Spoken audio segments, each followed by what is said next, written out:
Hey guys, it's me, Dr. Steve, on the road, of course, but I just had to comment on what happened today with bumbling Biden. I'm sure many of you have already seen it. My heavens. He was at the White House Food Insecurity Conference, a crisis of his own making, by the way. Biden and the bullies in Brussels in the EU.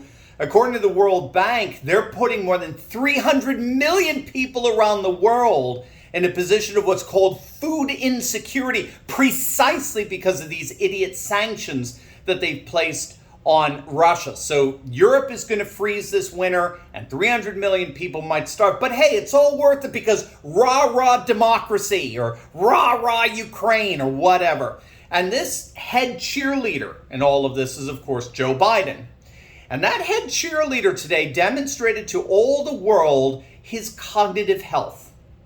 He's at this, hunger conference at the White House, and suddenly he decides to ad lib, which of course always ends up panicking his people, right? They have no idea what kind of babble is going to come out of those oatmeal crusted lips. And boy, did they get it today. He wanted to recognize the bipartisan officials who helped establish the conference, and he started rattling off names extemporaneously, trying to recognize all these people there. And he finally came to Jackie Walorski, who was one of the original co-sponsors of the event. And he kept asking, where's Jackie? Jackie, where's Jackie?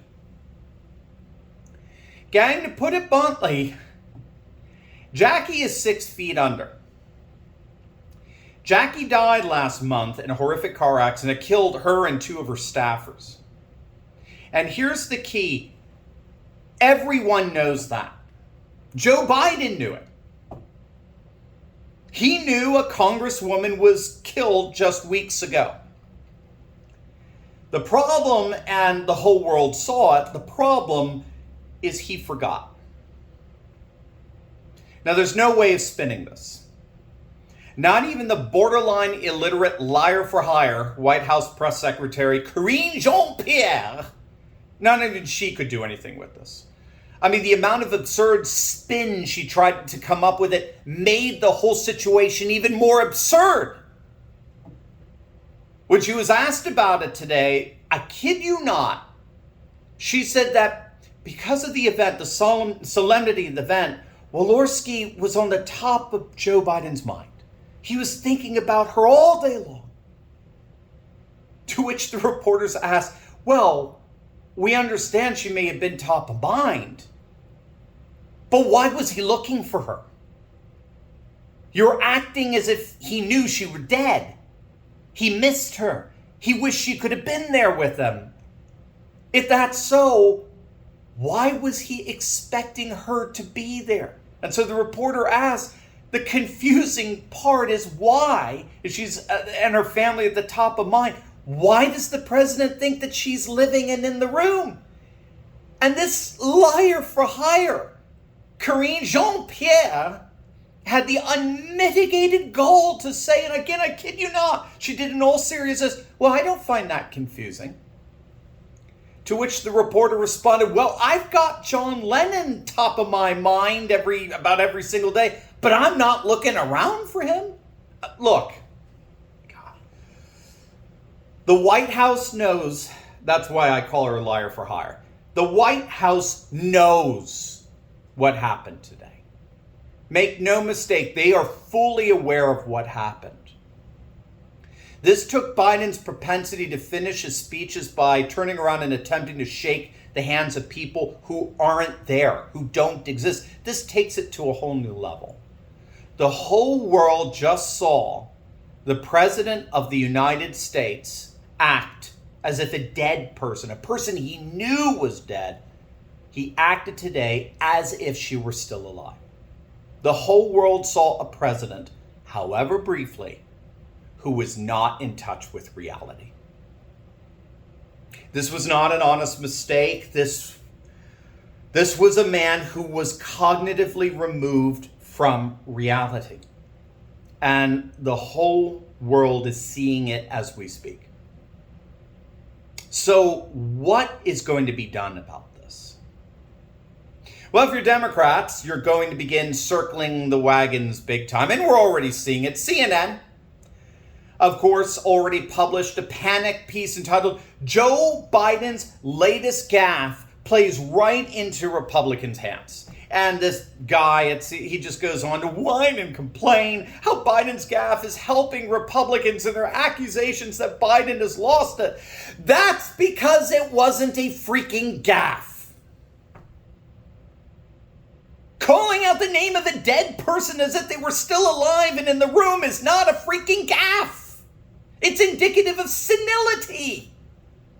It's mental deterioration. It's brain sickness. It's not, again, he didn't misspell a word. He didn't mispronounce a name. He didn't get a date wrong. He actually believed that a dead person, a person he knew was dead, he believed that person was alive and in the room. And the effing freaks at CNN don't care. They hate Republicans so much.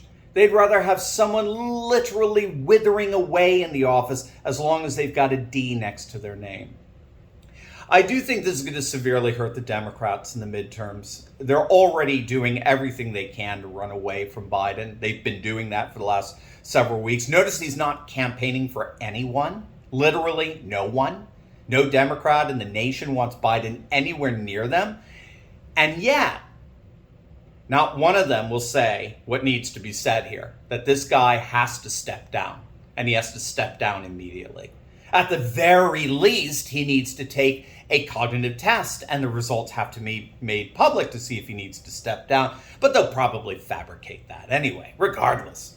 That's exactly what a supermajority of voters want to see. Rasmussen had a poll a few months back, actually it was in February, and found that 66% of likely voters, that's a supermajority, 66% want Biden to take a cognitive test, the same one that Trump took in ACE. They want Biden to take that test and have the results made public. And in light of that supermajority, the good news is that neither Biden nor the Democrats nor the mainstream media are fooling anyone. Everyone sees it now. And Biden just gave an amazing gift to the Republicans in this. If Republicans are smart, they are going to push relentlessly their Democratic opponents in the weeks ahead on them coming out saying, yes, they support Biden taking a cognitive test. And if they come out against it, then they're coming out against what 66% of voters want. So sorry, CNN. Your little charade can only last so long. The true big lie is starting to collapse. And it appears even the dead can see it. As always, make sure to smack that bell and subscribe button. You will definitely want to check out my latest video on a Trump donor taking over CNN. All his new projections show that the GOP is going to take over the Senate. It's awesome. You're going to love it. So make sure to click on that link and I'll see you over there. God bless.